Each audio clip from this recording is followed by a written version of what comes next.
ನಮಸ್ಕಾರ ವೀಕ್ಷಕರೇ.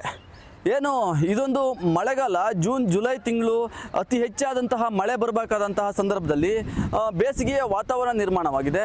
ಮಾತ್ರವಲ್ಲ, ಬಿಸಿಲಿನ ಜಳ ಜನರ ಮೈಯನ್ನು ಸುಡ್ತಾ ಇದೆ ಅಂತಲೇ ಹೇಳ್ಬೋದಾಗಿದೆ. ಈ ಕುರಿತಂತೆ ಸಾರ್ವಜನಿಕರು ಬೇಸಿಗೆಯಿಂದ ತತ್ತರಿಸಿ ಹೋಗ್ತಾ ಇದ್ರೆ, ಈ ಒಂದು ಬಿಸಿಲಿನ ವಾತಾವರಣದಿಂದ ತತ್ತರಿಸಿ ಹೋಗ್ತಾ ಇದ್ರೆ ರೈತಾಪಿ ವರ್ಗ ಆತಂಕವನ್ನು ವ್ಯಕ್ತಪಡ್ತಿದೆ. ಯಾಕಂತಂದರೆ ಈಗಾಗಲೇ ಕಳೆದ ಒಂದು 15 ದಿನಗಳ ಹಿಂದೆ ಒಂದು ಸಣ್ಣ ಪ್ರಮಾಣದ ಮಳೆ ಆಗಿತ್ತು. ಹಾಗಾಗಿ ಆ ಸಂದರ್ಭದಲ್ಲಿ ರೈತಾಪಿ ವರ್ಗದವರು ಬೆಳೆ ಬಿತ್ತನೆ ಕಾರ್ಯ ಕೂಡ ಪೂರ್ಣಗೊಳಿಸ್ತಾರೆ. ಆದರೆ ಈಗ ಮಳೆ ಬರದೇ ಇರೋದ್ರಿಂದ ಜನರು ಆಕಾಶ ನೋಡುವಂತಹ ಒಂದು ಪರಿಸ್ಥಿತಿ ನಿರ್ಮಾಣವಾಗಿದೆ. ಸೊ ಮಳೆಯ ಬಗ್ಗೆ ಸಾರ್ವಜನಿಕರು ಮತ್ತು ರೈತಾಪಿ ವರ್ಗ ಏನು ಆತಂಕವನ್ನು ವ್ಯಕ್ತಪಡಿಸ್ತಾ ಇದ್ದಾರೆ, ಈ ಕುರಿತಂತೆ ಈ ಬಾರಿ ಯಾವ ಪ್ರಮಾಣದಲ್ಲಿ ಮಳೆ ಬರುತ್ತೆ ಅಥವಾ ಮಳೆ ಬರೋದೇ ಇಲ್ವಾ ಎನ್ನುವಂಥದ್ರ ಕುರಿತಂತೆ ನಾವು ಈ ಒಂದು ಕಾರ್ಯಕ್ರಮದಲ್ಲಿ ಹವಾಮಾನ ಇಲಾಖೆಯ ವಿಜ್ಞಾನಿಗಳಾದಂತಹ CS ಪಾಟೀಲ್ ಸರ್ ನಮ್ಮ ಜೊತೆ ಇದ್ದಾರೆ. ಅವ್ರ ಜೊತೆ ಈ ಎಲ್ಲ ವಿಚಾರಗಳ ಕುರಿತಂತೆ ಮಾತನಾಡ್ತಾ ಹೋಗೋಣ ಬನ್ನಿ. ಸರ್ ನಮಸ್ತೆ. ನಮಸ್ಕಾರ ಸರ್, ಇವಾಗ ಜನರೆಲ್ಲ ಒಂದು ರೀತಿಯಾದಂತಹ ಭಯಭೀತರಾಗಿದ್ದಾರೆ. ಯಾಕಂದ್ರೆ ಇದು ಬೇಸಿಗೆಗಾಲನೋ ಮಳೆಗಾಲನೋ ಅನ್ನುವಂತಹ ಒಂದು ಆತಂಕ ಎದುರಾಗ್ತಿದೆ. ಸೊ ಏನ್ ಅನ್ಸುತ್ತಾ ಸರ್, ಯಾಕೆ ಈ ರೀತಿಯಾದಂತಹ ಒಂದು ವಾತಾವರಣ ಕಾರಣ ಏನಂತ? ಕಳೆದ ಒಂದು ವಾರದಿಂದ ಕರ್ನಾಟಕದ ಉತ್ತರ ಒಳನಾಡಿನಲ್ಲಿ ಮತ್ತು ದಕ್ಷಿಣ ಒಳನಾಡಿನ ಜಿಲ್ಲೆಗಳಲ್ಲಿ ಮಳೆಯ ಪ್ರಮಾಣ ಗಣನೀಯವಾಗಿ ಕಡಿಮೆ ಆಗಿದೆ. ಇವತ್ತು ಉತ್ತರ ಒಳನಾಡಿನಲ್ಲಿ ಹಾಗೂ ದಕ್ಷಿಣ ಒಳನಾಡಿನ ಜಿಲ್ಲೆಗಳಲ್ಲಿ ಎಲ್ಲಿ ಮಳೆಯಾಗಿಲ್ಲ, ಅಂದರೆ ಒಣ ಹವೆ ಮುಂದುವರೆದಿದೆ. ಕರಾವಳಿ ಜಿಲ್ಲೆಗಳಲ್ಲಿ ಎಲ್ಲೋ ಒಂದು ಕಡೆ ಅತಿ ಹಗುರವಾಗಿ ಮಳೆಯಾಗಿದೆ. ಆ ಮಳೆ ಎಷ್ಟು ಸಾಕಾಗಲ್ಲ. ಇದನ್ನು ನೋಡಿದರೆ ಇಡೀ ಕರ್ನಾಟಕ ರಾಜ್ಯಾದ್ಯಂತ ಮಳೆ ಎಲ್ಲಿಯೂ ಅಷ್ಟೊಂದು ಆಗಿಲ್ಲ. ಇದಕ್ಕೆ ಮುಖ್ಯ ಕಾರಣವೇನೆಂದರೆ ಬಂಗಾಳ ಉಪಸಾಗರದಲ್ಲಿ ಅಥವಾ ಅರಬ್ಬಿ ಸಮುದ್ರದಲ್ಲಿ ಯಾವುದೇ weather systems, low pressure systems, ವಾಯುಭಾರ ಕುಸಿತವಾಗಲಿ ಅಥವಾ ಸರ್ಕ್ಯುಲೇಷನ್ ಆಗಲಿ ಇರುವುದಿಲ್ಲ. ಇದಕ್ಕೂ ಒಂದು ಮೂಲ ಕಾರಣವನ್ನು ನಾವು ಹುಡುಕಾಡಿದರೆ ಇದಕ್ಕೆ ಒಂದು ಎಲ್ ನಿನೋ ಅಂತ ಕರಿತೀವಿ ನಾವು. ಪೂರ್ವ ಪೆಸಿಫಿಕ್ ಮಹಾಸಾಗರದಲ್ಲಿ ನೀರಿನ ಉಷ್ಣಾಂಶ ಅಸಹಜವಾಗಿ ಏರಿಕೆ ಆಗಿರುವುದಕ್ಕೆ ನಾವು ಎಲ್ ನಿನೋ ಅಂತ ಕರಿತೀವಿ. ಯಾವ ವರ್ಷ ಎಲ್ ನಿನೋ ಆಗಿರ್ತಾವೆ, ನಮ್ಮ ದೇಶಕ್ಕೆ ಮಳೆಗಾಲ ಒಂದು ಸ್ವಲ್ಪ ದುರ್ಬಲವಾಗಿರ್ತೈತಿ. ಈ ವರ್ಷ ಕೂಡ ಎಲ್ ನಿನೋ ಆ್ಯಕ್ಟಿವ್ ಆಗಿದೆ. ಅದು ಅಲ್ಲದೆ ಇಂಡಿಯನ್ ಓಷನ್ ಡೈಪೋಲ್ ಅದು ಕೂಡ ನ್ಯೂಟ್ರಲ್ ಕಂಡೀಷನ್ ಇದೆ. MJO ಮದನ್ ಜೂಲಿಯನ್ ಆಸಿಲೇಷನ್ ಅಂತ ಕರಿತೀವಿ. ಅದು ಈಗ ಇಂಡಿಯನ್ ಓಷನ್ದಲ್ಲಿ ಅಷ್ಟೊಂದು ಆ್ಯಕ್ಟಿವ್ ಆಗಿಲ್ಲ. ಆದರೆ ಜುಲೈ ಕೊನೆಯ ವಾರದಲ್ಲಿ ಒಂದು ಸ್ವಲ್ಪ ಮಳೆಯನ್ನು ನಿರೀಕ್ಷಿಸಲು ಸಾಧ್ಯ. ಮುಂದಿನ 5 ದಿನಗಳವರೆಗೆ ಕರ್ನಾಟಕದ ಕರಾವಳಿ ಜಿಲ್ಲೆಗಳಲ್ಲಿ ಕೆಲವು ಕಡೆ ಮಾತ್ರ ಹಗುರದಿಂದ ಸಾಧಾರಣವಾಗಿ ಮಾತ್ರ ಮಳೆಯಾಗುವ ಸಾಧ್ಯತೆಗಳಾದವು. ಆದರೆ ಕರ್ನಾಟಕದ ಉತ್ತರ ಒಳನಾಡಿನ ಜಿಲ್ಲೆಗಳಲ್ಲಿ ಹಾಗೂ ದಕ್ಷಿಣ ಒಳನಾಡಿನ ಜಿಲ್ಲೆಗಳಲ್ಲಿ ಒಣ ಹವೆ ಮುಂದುವರಿಯುವ ಹೆಚ್ಚಿನ ಸಾಧ್ಯತೆಗಳದಾವೆ. ಸರ್, ಈಗ ಮಳೆ ಬರ್ತಾ ಇಲ್ಲ ಅನ್ನೋದು ಒಂದು ಭಾಗ ಆದರೆ ಸಿಕ್ಕಾಪಟ್ಟೆ ಬಿಸಿಲು ಜಾಸ್ತಿ ಆಗಿದೆ. ಸೊ ಕರ್ನಾಟಕದಲ್ಲಿ ಟೆಂಪ್ರೇಚರ್ ಸದ್ಯಕ್ಕೆ ಎಷ್ಟಿದೆ, ಮತ್ತು ಯಾವ ಜಿಲ್ಲೆಯಲ್ಲಿ ಹೆಚ್ಚಿದೆ ಮತ್ತು ಕಡಿಮೆ ಎಲ್ಲಿದೆ ಸರ್ ಈಗ ಪ್ರೆಸೆಂಟ್? ಕಳೆದ ಒಂದು ವಾರದಿಂದ ರಾಜ್ಯಾದ್ಯಂತ ಮಳೆ ಇರದೇ ಕಾರಣದಿಂದಾಗಿ ಉಷ್ಣಾಂಶ ಇದು ಸಹಜವಾಗಿ ಏರಿಕೆ ಆಗುತ್ತೆ. ಯಾಕಂದ್ರೆ ಮಳೆ ಇದ್ದಾಗ ಏನಾಗುತ್ತೆ, ಮಳೆ ಬರಾಗ ಈ ಒಂದು ಹೀಟು ಎವಾಪ್ರೇಷನ್ ಆವಿ ಆಗೋದ್ರ ಮೂಲಕ ಅದು ವ್ಯಯ ಆಗಿ ತಂಪಾಗುತ್ತೆ. ಎರಡನೇದು ಮಳೆ ಆಗಬೇಕಾಗಿತ್ತಂದ್ರೆ ಅದು ಮೋಡದಿಂದ ಮಳೆ ಬರಬೇಕಾಗಿತ್ತಂದ್ರೆ ಅದು ತಂಪಾಗಿರ್ತೈತಿ. ಹೀಗಾಗಿ ಇದು ಒಂದು ಉಷ್ಣತೆ ಕಡಿಮೆ ಉಷ್ಣತೆಯನ್ನು ಮೇಂಟೈನ್ ಮಾಡುತ್ತೆ. ಈ ಮಳೆ ಬರದೇ ಕಾರಣದಿಂದಾಗಿ ಕಳೆದ ಒಂದು ವಾರದಿಂದ ನಮಗೆ ಈಗ 2-3 ದಿವಸದಿಂದ ಅತಿ ಉಷ್ಣತೆ ಏರಿಕೆಯಾಗಿದೆ. ಬೀದರ್ನಲ್ಲಿ 39 ಡಿಗ್ರಿ ಸೆಲ್ಸಿಯಸ್ನಷ್ಟು ಉಷ್ಣಾಂಶ ದಾಖಲಾಗಿದೆ. ಕಲಬುರಗಿಯಲ್ಲಿ 36, 37, ಬೆಂಗಳೂರಿನಲ್ಲಿ ಕೂಡ ಸುಮಾರು 34 ಡಿಗ್ರಿ ಸೆಲ್ಸಿಯಸ್ಸು ಉಷ್ಣಾಂಶ ಹೋಗುವ ಸಾಧ್ಯತೆಗಳದಾವು. ಸಾಮಾನ್ಯ ಉಷ್ಣಾಂಶಕ್ಕಿಂತ ಸರಾಸರಿ ಕರ್ನಾಟಕ ರಾಜ್ಯಾದ್ಯಂತ ಸುಮಾರು 3ರಿಂದ 4 ಡಿಗ್ರಿ ಸೆಲ್ಸಿಯಸ್ ಉಷ್ಣಾಂಶ ಏರಿಕೆಯಾಗಿದೆ. ಕರಾವಳಿ ಜಿಲ್ಲೆಗಳಲ್ಲಿ ಕೂಡ ಸುಮಾರು 3 ಡಿಗ್ರಿ ಸೆಲ್ಸಿಯಸ್ ಉಷ್ಣಾಂಶ ಏರಿಕೆಯಾಗಿದೆ. ಈ ಉಷ್ಣಾಂಶ ಇನ್ನೂ ಒಂದು 3 ದಿವಸ ತನಕ ಇದೇ ರೀತಿ ಮುಂದುವರಿಬಹುದು. ನಂತರ ಉಷ್ಣಾಂಶ ಮತ್ತೆ ತಗ್ಗುವ ಸಾಧ್ಯತೆಗಳದಾವೆ.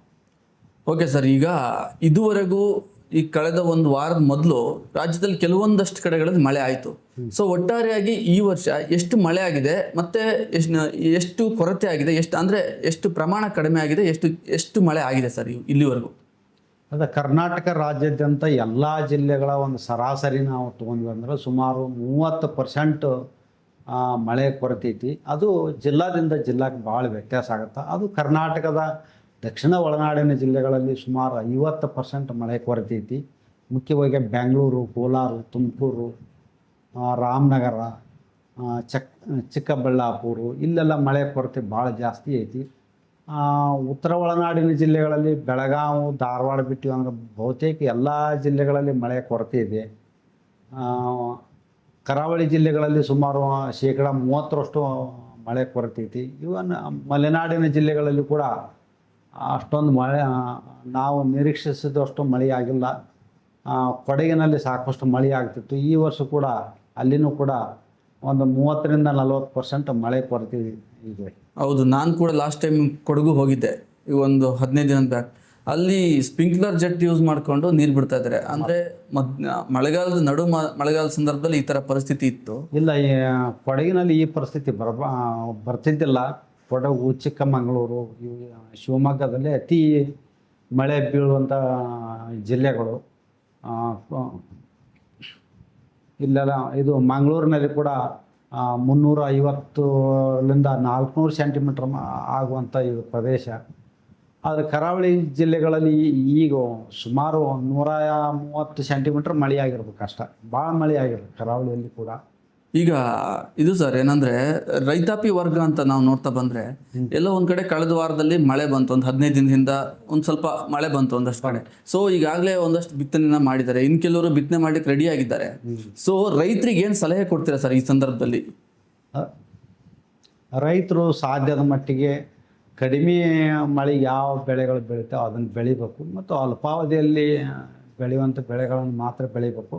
ಯಾಕಂದ್ರೆ ನಾವು ರಿಸ್ಕ್ ತೊಗೊಳಕ್ಕಾಗಲ್ಲ. ಯಾಕಂದ್ರೆ ಈ ಮುಂದಿನ 4-5 ದಿವಸ ತನಕ ಮಳೆ ಅಷ್ಟೊಂದಿಲ್ಲ. ಮುಂದೆ ಒಟ್ಟಾರೆಯಾಗಿ ಹೇಳ್ಬೇಕಂದ್ರೆ ಈ ಒಂದು 2026 ಮನ್ಸೂನ್ ಸೀಸನ್ ಸ್ವಲ್ಪ ದುರ್ಬಲವಾಗಿರೋದ್ರಿಂದ ರೈತರು ವಿಚಾರ ಮಾಡಿ ಬಿತ್ತನೆ ಮಾಡಬೇಕಾಗತ್ತೆ. ಅದು ಅವ್ರವ್ರ ಹೊಲದ ಮೇಲೆ ಮತ್ತು ಯಾವ್ಯಾವ ಬೆಳೆಗಳನ್ನು ಹಾಕ್ತಾರ, ಅವ್ರ ಹೊಲ ಹೆಂಗೆ ಇರ್ತೈತಿ ಅವ್ರ ಮೇಲಿನ ಅವಲಂಬನೆ ಇರ್ತೈತಿ. ಅದು ಅವರೇ ತಾವೇ ನಿರ್ಧಾರ ತೆಗೆದುಕೊಳ್ಬೇಕಾಗತ್ತೆ. ಈಗ ಯಾವ ಥರ ಬೆಳೆಗಳನ್ನ ಬೆಳಿಬೇಕು ಅಂತೇಳಿ ರೈತರಿಗೆ ಸಲಹೆ ಕೊಡ್ತೀರಾ ಸರ್? ಈ ರೈತ ಅದು ಕರ್ನಾಟಕದಲ್ಲಿ ಜಿಲ್ಲಾದಿಂದ ಮಳೆನೂ ವ್ಯತ್ಯಾಸ ಆಗುತ್ತಾ, ಬೆಳೆಗಳು ಕೂಡ ಭಾಳ ವ್ಯತ್ಯಾಸ ಆಕ್ಕವು. ಅಂದರೆ ವೆರೈಟಿ ಆಫ್ ಕ್ರಾಪ್ಸ್ ಇದಾವೆ ನಮ್ಮ ಕರ್ನಾಟಕದಾಗ.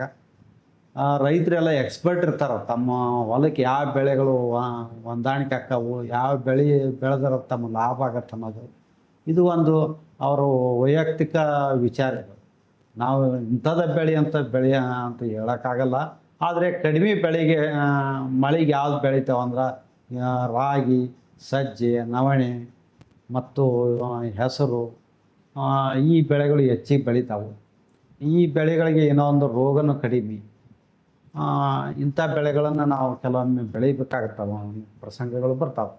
ಈ ಹಿಂದೆ ಈ ಥರ ಪರಿಸ್ಥಿತಿ ಯಾವಾಗಲಾದರೂ ಬಂದಿತ್ತಾ? ಅಂದರೆ ಮಳೆಗಾಲದಲ್ಲಿ ಈ ಥರ ಒಂದು ಬಿಸಿಲಿನ ವಾತಾವರಣ ಇರ್ಬೋದು, ಈ ರೀತಿಯಾದಂತಹ ಘಟನೆ ಈ ಹಿಂದೆ ಯಾವಾಗಾದ್ರೂ ನಡೆದಿದೆ? ನಾನು ಒಂದು 20 ವರ್ಷ ನೋಡೋಕೆ ಇಷ್ಟೊಂದು ಜುಲೈ ತಿಂಗಳಲ್ಲಿ ಇಷ್ಟು ಬಿಸಿಲು, ಇಷ್ಟು ಉಷ್ಣಾಂಶ ಏರಿಕೆ ಆಗಿದ್ದಿಲ್ಲ. ಇದೇ ಫಸ್ಟ್ ಟೈಮ್ ಅಂತ ನನಗೆ ಅನಿಸುತ್ತೆ. ಅಂದರೆ ಇದು ಲಾಂಗ್ ಡ್ರೈ ಸ್ಪೆಲ್. ಕರ್ನಾಟಕದ ಉತ್ತರ ಒಳನಾಡು, ದಕ್ಷಿಣ ಒಳನಾಡಿನಲ್ಲಿ ಮಳೆನೇ ಇಲ್ಲ. ಕರಾವಳಿ ಜಿಲ್ಲೆಗಳಲ್ಲಿ ಜುಲೈ ಮೊದಲನೇ ವಾರದಲ್ಲಿ ಮಳೆ ಆಯಿತು.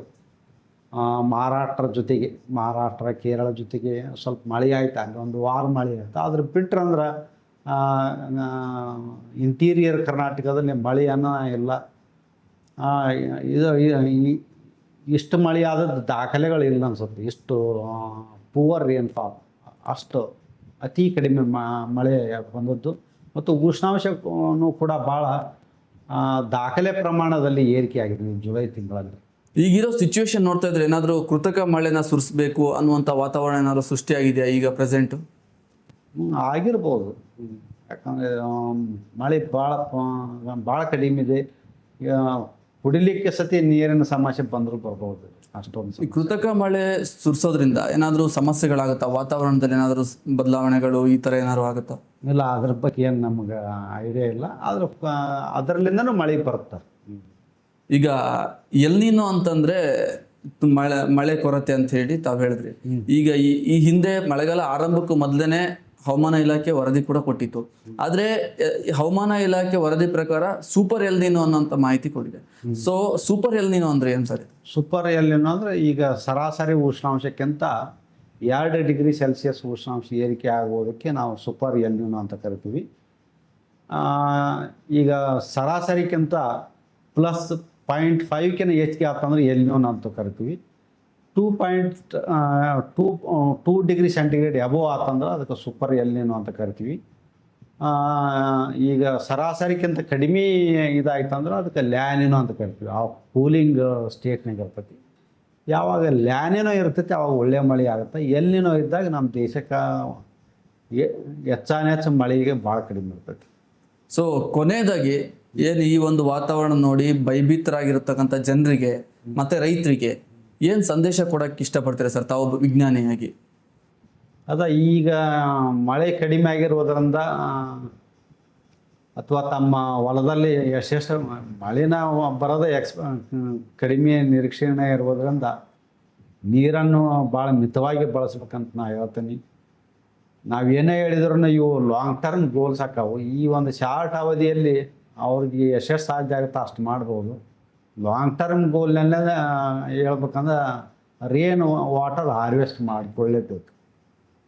ಅದು ಎಲ್ಲ ಅವ್ರವ್ರ ಹೊಲದಲ್ಲಿ ಇದು ಸಣ್ಣ ಸಣ್ಣ ಹೊಂಡಗಳನ್ನು ಮಾಡಿಕೊಂಡು ಅಂತರ್ಜಲ ಹೆಚ್ಚಿಸ್ಕೋಬೇಕು. ಮತ್ತು ಗಿಡ ಮರಗಳನ್ನು ನೆಡುವುದರಿಂದ ನಮ್ಮ ಒಂದು ವಾತಾವರಣವನ್ನು ನಾವು ಮೇಂಟೈನ್ ಮಾಡ್ಕೋಬಹುದು. ಸೊ ನೋಡಿದ್ರಲ್ಲ ವೀಕ್ಷಕರೇ, ಈ ಬಾರಿ ಸೂಪರ್ ಎಲ್ ನೀನೋ ಇದೆ. ಹಾಗಾಗಿ ಈ ಬಾರಿ ಮಳೆಯ ಪ್ರಮಾಣ ಕಡಿಮೆ ಇರುತ್ತೆ. ಆದರೂ ಕೂಡ ಮಳೆ ಬರೋದೇ ಇಲ್ಲ ಅಂತ ಏನೂ ಇಲ್ಲ. ಇನ್ನೊಂದು ವಾರದಲ್ಲಿ ಅಲ್ಪ ಪ್ರಮಾಣದಲ್ಲಿ ಮಳೆ ಬರುವಂತಹ ಸಾಧ್ಯತೆ ಇದೆ. ಆದರೂ ಕೂಡ ರೈತಾಪಿ ವರ್ಗ ಯಾವ ಬೆಳೆ ಕಡಿಮೆ ನೀರಿನಿಂದ ಬೆಳೆಯಬಹುದು ಅಂತಹ ಒಂದು ಪದಾರ್ಥಗಳನ್ನ ಬೆಳೆಯುವುದಕ್ಕೆ ಮುಂದಾಗಿ, ಮಾತ್ರವಲ್ಲ ಈ ಸಾಧ್ಯ ಆದಷ್ಟು ನೀರನ್ನು ಕಡಿಮೆ ಬಳಕೆ ಮಾಡಿ ಅನ್ನುವಂತಹ ಸಲಹೆಗಳನ್ನು CS ಪಾಟೀಲ್ ಸರ್ ಕೊಟ್ಟಿದ್ದಾರೆ. ಇದೇ ರೀತಿಯಾದ ಇನ್ನಷ್ಟು ವಿಡಿಯೋಗಳಿಗಾಗಿ ನಮ್ಮ ಪ್ರಜಾವಾಣಿಯ ಫೇಸ್ಬುಕ್ ಹಾಗೆ ಇನ್ಸ್ಟಾಗ್ರಾಮ್ ಪೇಜ್ಗಳನ್ನು ಫಾಲೋ ಮಾಡಿ ಮತ್ತು ನಮ್ಮ ಯೂಟ್ಯೂಬ್ ಚಾನಲನ್ನು ಸಬ್ಸ್ಕ್ರೈಬ್ ಮಾಡಿ. ನಮಸ್ಕಾರ.